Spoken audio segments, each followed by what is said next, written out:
ప్రజల ప్రగతి కోరిన తెలుగుదేశమా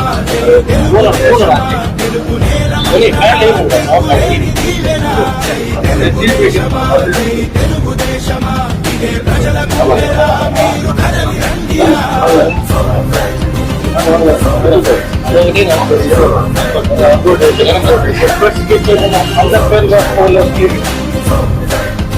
నిలబడుకోండి. అందరూ ఎవరు జాయిన్ అయినారు వాళ్ళు ఎక్కడైతే కొందరు జాయిన్ అయిన వాళ్ళు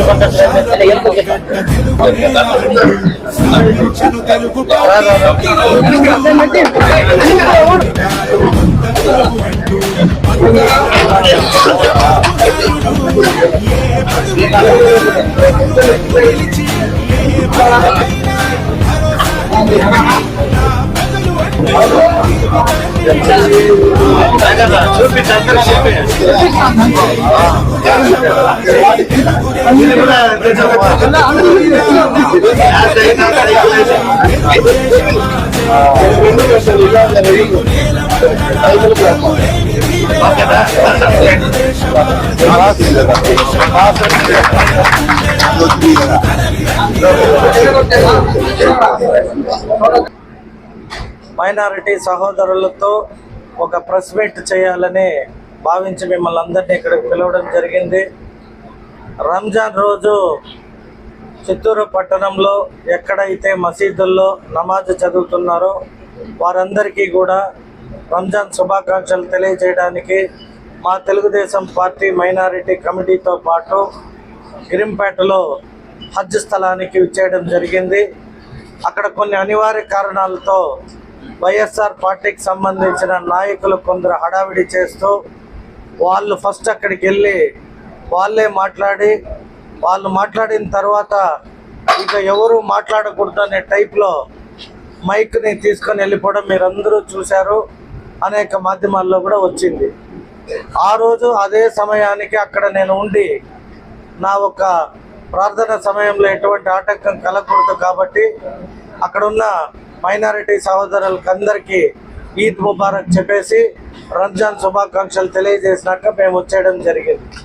ఎందుకో నాకు అక్కడ బాధాకరం అనిపించింది. ఒక ప్రార్థన మందిరంలో రాజకీయపరమైన స్పీచ్లు కావచ్చు లేదా రౌడీజం కావచ్చు, అంటే ఒక మత ప్రార్థన సమయంలోనే స్వేచ్ఛాభావం లేని నియోజకవర్గంలో ఎటువంటి రేపొద్దున అనేక విధ్వంసాలు చేస్తారనేది ప్రజలు కూడా గమనిస్తూ ఉన్నారు. మరీ ముఖ్యంగా మేము పోయిన ప్రార్థన సమయంలో మేము కూడా ప్రార్థన చేసుకొని ఎంతో భక్తితో అందరికీ ఈద్ ముబారక్ చెప్పి వచ్చేసినాక అక్కడ ఈద్గాకి ఇస్తూ ఉన్న స్థలం సరిపోవడం లేదు. చాలామంది మైనారిటీ సహోదరులు రోడ్లపైనే చాపలు వేసుకొని ప్రార్థన చేయడం చూశారు. సో నన్ను ఎక్కడైతే అవమానం చేశారో ఈ వైఎస్ఆర్ ప్రభుత్వానికి సంబంధించిన నాయకులు వారందరికీ చెప్తున్నా, నేను నా మైనారిటీ సహోదరుల కోసం చిత్తూరు పట్టణంలో 5 ఎకరాలు రానున్న రోజుల్లో ఈ చిత్తూరు ఎమ్మెల్యే అవ్వగానే వారికి అన్ని సౌకర్యాలతో నీటి సౌకర్యం కానీ అక్కడ ప్రార్థనా మందిరం చేసుకోవడానికి కావాల్సిన మైక్ ఫెసిలిటీస్ కానీ అక్కడ ప్రార్థన చేసుకోవడానికి కావాల్సిన షెడ్ కానీ అవన్నీ కూడా నిర్మించి నా ట్రస్ట్ ద్వారా రేపు నా ప్రభుత్వం వస్తే ఎక్కడ అనుకూలత ఉంటే అక్కడ 5 ఎకరాలు కేటాయించడానికి నేను నిర్ణయం తీసుకున్నా. సో మైనారిటీ సహోదరులందరినీ కోరేది ఒక్కటే, ఏ పార్టీ అయినా కావచ్చు, ఒక మంచి పండగ వాతావరణంలో ఇరు పార్టీలకి అవకాశం కల్పించే విధంగా ఉండాలి తప్పితే ఏకపక్షమైన నిర్ణయాలు కానీ రాజకీయ ఒత్తిళ్లకి ఇమాములు కానీ మోజుములు కానీ మత పెద్దలు కానీ గురువులు కానీ ఏ ఒక్క పార్టీకి మద్దతు తెలపకూడదనే ఆచారం ఉన్నా ఆ రోజు మత పెద్దలు కూడా ఏమీ చేయలేని పరిస్థితిలో ఉండిపోయిన విషయం మీరందరూ కూడా పేపర్లలో టీవీలలో చూడడం జరిగింది. అందుకని ఆ నిర్ణయం తీసుకొని మైనారిటీల కోసం ఒక 5 ఎకరాలని అన్ని వాళ్ళకి కావాల్సిన సౌకర్యాలతో నిర్మించిస్తానని అందరికీ మాట ఇస్తున్నాను. అలాగే 31 డివిజన్, 32వ డివిజన్, అలాగే తేనబండ డివిజన్లో ఎక్కువ శాతం మైనారిటీలు నివసిస్తుంటారు. అక్కడ గవర్నమెంట్కి సంబంధించిన భూమి కూడా ఎక్కువ శాతం అవైలబుల్ ఉంది. సో చాలామంది బరియల్ గ్రౌండ్ లేక చాలా ఇబ్బందులు పడుతున్నాము అంటూ నాకు కొన్ని మెసేజ్లు, కొన్ని పత్రాలు తెచ్చి సమర్పించడం జరిగింది. కాబట్టి నేను ఈరోజు ఎలక్షన్ సందర్భం కాబట్టి, ఎలక్షన్ సమయంలో ఏమీ చేయలేము కాబట్టి మీ అందరికీ మాట ఇస్తున్నా, ఎలక్షన్లు అయిపోయిన తర్వాత ప్రభుత్వం అధికారంలోకి వచ్చాక చంద్రబాబు నాయుడు గారికి చెప్పి ఈ నియోజకవర్గంలో ఉన్న గవర్నమెంట్ స్థలంలో 2 ఎకరాలు కూడా బరియల్ గ్రౌండ్కి కేటాయించే పనిని ముందస్తుగా తీసుకొని వారికి ఇవ్వడం జరుగుతుంది. వాళ్ళకి అక్కడ కాంపౌండ్ కానీ అనేక సౌకర్యాలు అక్కడ ఏమి కావాలో బరియల్కి సంబంధించింది కూడా మా మైనారిటీ విభాగంతో మాట్లాడి చిత్తూరు నియోజకవర్గ మైనారిటీస్కి ఇవ్వడం జరుగుతుంది. మరీ ముఖ్యంగా మేము ఎప్పుడైతే ఈ షాదీ మహల్లన్నీ కట్టుంటామో వాటిని సగంలో ఆపేయడం జరిగింది. ఇక్కడ నియోజకవర్గ వైఎస్ఆర్ పార్టీ అభ్యర్థి వాటిని ఏదో తాత్కాలికంగా రెడీ చేస్తూ నేను మైనారిటీలకి ఇక్కడ మాత్రం ఏదో చేస్తున్నా, రాష్ట్ర వ్యాప్తంగా మైనారిటీలకి ఎన్ని అన్యాయం జరిగిందనే చెప్పడు. ఈ నియోజకవర్గంలో ఉన్న కొందరు మైనారిటీల్ని అతని చుట్టూ పెట్టుకొని నేను అది చేస్తున్నా, ఇది చేస్తున్నానని చెప్తున్నాడు. సో జనాభా పెరుగుతున్నారు కాబట్టి వారికి కూడా షాదీ మహల్ అనేది ఒక 2 ఎకరాల స్థలంలో అందరికీ సరిపోయే విధంగా మంచి భవనాన్ని కూడా కట్టే విధంగా మాకున్న అన్ని మైనారిటీ కమిటీలు కావచ్చు, మా స్టేట్ కమిటీలో ఉన్న వాళ్ళని కూడా మాట్లాడి వాళ్ళకి సౌకర్యాలు కల్పించే బాధ్యత తీసుకుంటారు. మరీ ముఖ్యంగా మైనారిటీలు చాలా వెనుకబడి ఉన్నారు అంటే చిత్తూరు పట్టణంలో అది అనేక చిన్న వ్యాపారాలు. నిన్న కాక మొన్న బీజేపీ ఆఫీస్లో కొందరు మైనారిటీస్ జాయినింగ్కి వచ్చినప్పుడు వాళ్ళు చెప్తున్నారు, మేము పండ్ల వ్యాపారం చేసుకుంటున్నాం, దాన్ని కూడా బెదిరిస్తూ 5,000, 10,000 మామూలు అడుగుతున్నారు అన్నారు. నేను అడిగా ఎవరు అన్న. అనేక మంది నాయకులు పార్టీ పేరు చెప్పుకొని కానీ మాకు అక్కడికి ఈ వెహికల్ పంపించు, లేదా మాకు ఇది చెయ్యి, మాకు పండ్లు పంపించు అని చెప్పి రోల్ కాల్ చేయడం జరుగుతుంది.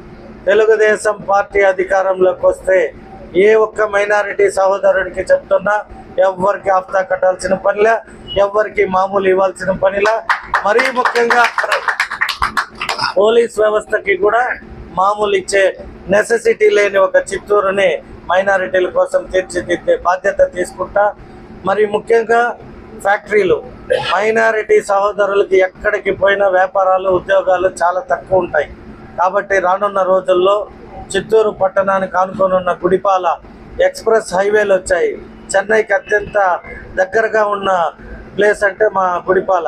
సో గుడిపాల నియోజకవర్గంలో ఇండస్ట్రియల్ కారిడార్ వచ్చినప్పుడు ఎక్కువ శాతం మైనారిటీస్కి 25% ఉద్యోగాలు కల్పించే కూడా నేను బాధ్యత తీసుకొని వారందరికీ కూడా ఉద్యోగం ఇవ్వాలి అని ఎందుకు నిర్ణయించుకున్నాము అంటే, ఈ మైనారిటీలకి ఏదో ఎలక్షన్ అప్పుడు మాత్రం కథలు చెప్తారు తప్పితే ఏ రోజు ఎవరు ఏది చేసిన పాపాన పోలే. కాబట్టి ఒక తెలుగుదేశం పార్టీ అభ్యర్థిగా నేను నా తెలుగుదేశం మైనారిటీ కమిటీతో కూడా మాట్లాడి రానున్న రోజుల్లో ఏవైతే ఈ ప్రామిసులు చేశానో నేను ముందుగా కూడా నా మేనిఫెస్టోలో చెప్పాను. స్వేచ్ఛ అయిన చిత్తూరు అంటే స్వచ్ఛమైన చిత్తూరు, సురక్షితమైన నగరంగా కాపాడుకునే బాధ్యత నా పైన ఉందని చెప్పాను. అలాగే మీరు చూస్తుంటే చిత్తూరులో లాటరీ వ్యాపారం, గంజాయి వ్యాపారం, సారాయి వ్యాపారం, అనేక రకాల వ్యాపారాలు, అవి చెప్పుకోకూడదు. ముసల్మాన్ అంటే ఈ వ్యాపారాలు చేయరు, వాళ్ళు చాలా పద్ధతి అయిన వాళ్ళు, నాన్ వెజ్ మాంసం కూడా హలాల్ చేయనిది తినరు అని విన్నాము. అలాగే ఇంట్రెస్ట్ డబ్బులు కూడా తినే అలవాటు లేదు అని విన్నాము. అలాగే అనేక భూ కబ్జాలకు కూడా వాళ్ళని ముందు పెట్టుకొని ఇక్కడ కొందరు నాయకులు వాళ్ళని ముందు ఉంచి వెనక అనేక రకాల వ్యాపారాలు చేస్తున్నారు. నేను వచ్చిన తక్షణం ఈ చిత్తూరు పట్టణానికి ఒక మైనారిటీలకే కాదు, ఈ మాట చిత్తూరు ప్రజలందరికీ చెప్తున్నా, లాటరీ లేని చిత్తూరు, సారాయి లేని చిత్తూరు, కల్తీ మందు లేని చిత్తూరు, డ్రగ్స్ లేని చిత్తూరు, అనేక రకాల ఇంకా మత్తు పదార్థాలు ఏవైతే ఇక్కడ నడుపుతున్నారో వాటన్నిటికీ దూరంగా పేకాట కూడా ఆడిస్తున్నారని విన్నా. కాబట్టి ఇవేవీ లేని చిత్తూరుగా, ఈ చిత్తూరుని స్వచ్ఛమైన చిత్తూరుగా తయారు చేసే బాధ్యత నా పైన ఉంది. కాబట్టి ప్రజలందరినీ ఒకటే కోరుకుంటున్నా, ఇది ఒక మైనారిటీస్ కోసం చెప్పిన మాట కాదు. వాళ్ళకి అనేక అసౌకర్యాలు ఉన్నాయి. సో మొన్న నాకు జరిగిన అవమానం గురించి కాదు, నేను ఈరోజు ఎవరైతే పార్టీలో జాయిన్ అయ్యారో, అలాగే మా పార్టీలో అనేక పదవుల్లో ఉన్న మైనారిటీస్ అందరితో మాట్లాడినప్పుడు వాళ్ళు కూడా చాలా బాధపడడం జరిగింది. మాకు తెలియలేదు ఇటువంటిది జరిగింది అని. సో జరిగిందని నేను బాధపడతా లేదు. ఆ జరిగినందుకు గాను నాలో ఒక చిన్నపాటి ఆవేదన, మైనారిటీస్కి ఏది చేస్తే నాకు వాళ్ళు సంతోషపడతారో దాన్ని చేయగలిగితే నేను ఒక మంచి నాయకుడని భావించి ఇవన్నీ ఏవైతే ఇప్పుడు చెప్పిన 5 కార్యక్రమాలని నేను దగ్గరుండి రానున్న రోజుల్లో మైనారిటీ సహోదరులకి అత్యంత వాల్యుబుల్ అయిన వాటిని చేయడానికి ముందంజలో ఉంటానని మనవి చేసుకుంటున్నాను. మరీ ముఖ్యంగా మీరు చూశారు, వైఎస్ఆర్ పార్టీ అభ్యర్థి గత 2 రోజుల క్రితం నామినేషన్ చేశాం. నామినేషన్ పత్రాలు అందరికీ కూడా అందుంటాయి. నేను నామినేషన్ వేశాను, ఆపోజిట్ పార్టీకి సంబంధించిన నాయకుడు కూడా నామినేషన్ వేశారు. నేను ఎప్పుడు ఎవరిని విమర్శించదలుచుకోను, కానీ నామినేషన్ పత్రాలు దాఖలు చేశాక ఏ ఒక్క పార్టీ అభ్యర్థి ఏమి అనేది ప్రజలు క్షుణ్ణంగా గమనించాలి. ఇప్పుడే 15 కేసుల్లో నేను ఫలానా ముద్దాయిగా ఉన్నాను అని నామినేషన్ దాఖలు చేసిన ఒక అభ్యర్థి రేపు ఈ నగరానికి ఎమ్మెల్యే అభ్యర్థిగా వచ్చి ఎమ్మెల్యే కావాలి, నన్ను అవకాశం ఇవ్వండి అని అడిగి మీరు ఒక్క అవకాశం కదా అని ఏమారితే ఈరోజు 15 కేసులు ఉండేది రేపు 150 కేసులు అవుతాయి. మరీ ముఖ్యంగా అతని కేసుల్ని మీరు కానీ పరిశీలిస్తే రెడ్ శాండిల్ కేసెస్గా అతని నామినేషన్లో నేను ఫలానా కేసుల్లో ఉన్నాను అంటూ 13 కేసుల్ని రెడ్ శాండిల్గా, ఒక కేసు సారాయి కానీ మందు కానీ లిక్కర్కి సంబంధించిన కేసుగా, మరొకటి మొన్న ఇప్పుడు మీరు చెప్పినట్టు ఈదిగాలో ఏదైతే ప్రవర్తించిన ఆ ప్రవర్తన మత కల్లోలు కావచ్చు, మత విద్వేషాలని రెచ్చగొట్టే విధంగా ఆడ భాషణ చేశారు కాబట్టి స్పీచ్ అది మంచిది కాదు కాబట్టి అది ఒక కేసు. ఇంకా అనేక కేసులు ఉన్నాయని విన్నాం. కానీ మేము ఎదుటోళ్ళ పైన కేసుల కంటే కూడా మా పార్టీ ఏ అభివృద్ధి చేయాలి, చిత్తూరు ప్రజలకి నీటి సమస్య, ఈ సమ్మర్లో అయితే మున్సిపల్ అధికారులు ఏ ఒక్కరు కూడా పని చేయడం లేదు. పని చేయకపోగా సమ్మర్ వస్తుంది, నీటి కొరత ఉంటుంది, ఆ నీటి సమస్యని ఎలా తీర్చాలి అనే ఒక పనిలో లేని ఈ మున్సిపల్ అధికారులకి ఒకటే విజ్ఞప్తి చేస్తున్నాను. ఇవాళ కూడా నేను లేని సమయం చూసి నోటీసులు లేకుండా ఆ గోపి అనే వ్యక్తి, ఆ అధికారి పేరు గోపి అంట, ఆయనతో పాటు ఇంకెవరో 2 అధికారులు మా ఇంట్లో ఏదో పుస్తకాలు పంపిణీ చేస్తున్నా లేదా ఇంకేదో ఉండదంటూ హడావిడి చేస్తూ ఇంటికి నోటీస్ లేకుండా నేను లేని సమయం చూసి 2 పోలీస్ పీసీలతో వచ్చి హడావిడి చేసిన వీడియోలు కూడా ఉన్నాయి. వాటిని మీ అందరికీ కూడా ఇస్తా. నేను మరీ ముఖ్యంగా 4 విషయాలు చెప్పదలుచుకున్నా. ఈ ఎలక్షన్ సందర్భంగా మాకు ఈ ఎలక్షన్ పైన కొన్ని అనుమానాలు ఉన్నాయి. ఎవరైతే ఇక్కడ పాత పొలిటికల్గా కావచ్చు, అనేక ఇప్పుడు కేసుల్లో ఉన్న వ్యక్తి కావచ్చు, అధికార పార్టీలో ఉండబట్టి కొందరు అధికారులను వాళ్ళ చేతిలో పెట్టుకొని ఫోన్ ట్యాపింగ్ చేయడం కూడా జరుగుతుంది. మాకు ఫోన్ కాల్స్ వచ్చినప్పుడు డిస్టర్బెన్స్ క్రియేట్ అవుతా ఉంది. సో నేను నాకు తెలిసిన కొందరు అధికారులతో మాట్లాడినప్పుడు ఏం టైప్ ఆఫ్ బీప్ వస్తూ ఉంది, ఫోన్ డిస్టర్బెన్స్ వస్తూ ఉంది అని చెప్తే నీ ఫోన్ కాల్ ట్యాప్ చేస్తూ ఉన్నారు అన్నారు. సో నేను మన చిత్తూరు జిల్లా ఎస్పీ గారికి, కలెక్టర్ గారికి, అలాగే ఈసీకి సంబంధించిన రిటర్నింగ్ ఆఫీసర్లకు కూడా నా ఒక లెటరేట్లో వాళ్ళందరికీ రేపు పొద్దున సమర్పించబోతాను ఒక మెమరాండమ్ ఆఫ్ ఇది. నా పైన నా ఫోన్ ట్యాపింగ్ కానీ అనేక కుట్రలు, అంటే అధికార పార్టీ నాయకులు కొందరు అధికారులు మేము లేని సమయంలో ఇంటికి వచ్చి వాళ్ళే కూడా ఏదన్నా తీసుకొని వచ్చి పెట్టి కూడా కేసులు పెట్టే విధంగా కొందరు అధికారులను ప్రలోభ పెడుతున్నారని విన్నాము.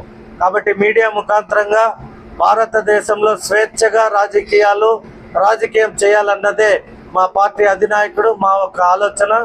ఇవన్నీ ఇవాళ జరిగిన పరిణామాలు చూస్తే ప్రజలందరికీ కూడా చెప్తున్నా, ఇటువంటి నాయకుడిని ఎన్నుకోవాలనే ఆలోచన వచ్చినా కూడా రేపు పొద్దున ఎంత ప్రమాదకారి అని మీరందరూ కూడా న్యూస్ పేపర్లలో కానీ లేదా సోషల్ నెట్వర్కింగ్లో కానీ ఫలానా నామినేషన్ అని కొట్టంగానే నామినేషన్ ధ్రువపత్రాలన్నీ ఆన్లైన్లో అందుబాటులో ఉన్నాయి. కాబట్టి ప్రజలందరినీ కోరుకుంటున్నా, ముఖ్యంగా అధికారులకి ఒకటి విన్నపించుకుంటున్నా, మీరు కానీ పద్ధతి తప్పి ప్రవర్తిస్తే రానున్న రోజుల్లో ఖచ్చితంగా అధికారం తెలుగుదేశం పార్టీ కైవసం చేసుకుంటుంది. చిత్తూరు నియోజకవర్గంలో అత్యంత మెజారిటీతో నేనే గెలుస్తాను. ఆ రోజు మీరు చాలా బాధపడాల్సి వస్తుంది. ఎందుకంటే మీరు తెలంగాణలో గమనించి ఉంటారు, మొన్న జరిగిన ఎన్నికల్లో ఇలాగే కాంగ్రెస్ వారిది ఫోన్ ట్యాపింగ్ చేశారు, అనేక మంది అధికారులు సస్పెండ్ అయ్యారు. అలాగే మున్సిపల్ అధికారులు కూడా చెప్తున్నా, మీరు అతి ఉత్సాహం ప్రదర్శిస్తున్నారు. ఎవరైనా ఎక్కడైనా ఒక వ్యక్తి పైన అనుమానంగా ఏదన్నా జరుగుతుందని ఇంటిమేషన్ ఇస్తే ఒక నోటీస్ తెచ్చి మీ ఇల్లు సెర్చ్ చేస్తామనండి. ఇది ప్రజానాయకుడు ఉండే ఇల్లు, మీరు ఎప్పుడైనా రావచ్చు. నేను కూడా నా ఒక మెయిన్ గేట్ ఎప్పుడు కూడా మీరు గమనించుంటారు, ఓపెన్గానే ఉంటుంది. మేమేమి ఎవరిని వచ్చి చెక్ చేయకూడదని కాదు చెప్పేది. వాళ్ళే ఎందుకు వస్తున్నారో తెల్ల 2 రోజుల క్రితం నేను నా సీసీ ఫుటేజ్ డౌట్ వచ్చి చెక్ చేస్తే ఆ మఫ్టీలో ఉన్న ఇంటెలిజెన్స్ పోలీస్ కావచ్చు, ఒక 2 వ్యక్తులు నేను నామినేషన్ కేసిన రోజు ఇక్కడే ఉంటారు. నేను నామినేషన్ కేను కలెక్టర్ ఆఫీస్కి రిటర్నింగ్ ఆఫీసర్ దగ్గరికి వెళ్తే నా ఇంట్లో ఏం పని అని అడుగుతున్నా. వాటిని కూడా రికార్డ్ ఎవిడెన్స్ తీసి పెట్టున్నా. ఖచ్చితంగా దీన్ని నేను ఎలక్షన్ కమిషన్ లెవెల్కి తీసుకెళ్తా, మా అధినాయకుడు దృష్టికి తీసుకెళ్తా. చిత్తూరు జిల్లాలో సంబంధిత నాయకులందరికీ, అధికారులందరికీ కూడా దాన్ని తీసుకెళ్ళి చెప్తా. ఎవరైనా కావచ్చు, ఏదైనా అనుమానం ఉంటే వచ్చి చెక్ చేసుకోవచ్చు. నోటీస్ ఇవ్వాల్సిందిగా, నోటీస్ ఇచ్చినాక ఓపెన్గా మేమే ఉంటాం, సహకరిస్తాం. బట్ మేము లేని సమయంలో మీరు ఏం తెస్తారో తెలీదు, మీరే కూడా తెచ్చేదైనా పెట్టి కేసులు అనే విధంగా భయప్రాంతులకి గురి చేయాలనేది మంచి పద్ధతి కాదు. అందువల్లనే మీడియా సమావేశంలో ఈరోజు చెప్తున్నా, పోలీస్ అధికారులైనా, రెవెన్యూ అధికారులైనా, మున్సిపల్ అధికారులైనా ఎవరైతే ఎలక్షన్ డ్యూటీలో ఉండారో పక్షపాతం లేకుండా ఇద్దరికి, ఎవరికైతే వైఎస్ఆర్ పార్టీ అలాగే తెలుగుదేశం పార్టీ నాయకులు ఉన్నామో మా ఇద్దరికి ఎవరికెవరు ఫేవర్ అవసరం లేదు.